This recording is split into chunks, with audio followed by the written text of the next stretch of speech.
মা কি দোতলার মেয়েটা না একটা ছেলের সাথে পালাইছে। তো কি হয়েছে?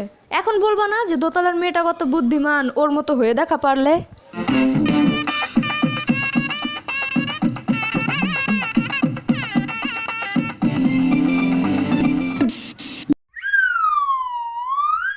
সেদিন আপনার হাতের রান্নাটা এত মজা হয়েছিল আন্টি, উফ এখনো মুখে লেগে আছে। ও মা কি বলো, লেগে আছে মানে? 7 দিন হয়ে গেছে এখনো মুখ দাও নাই?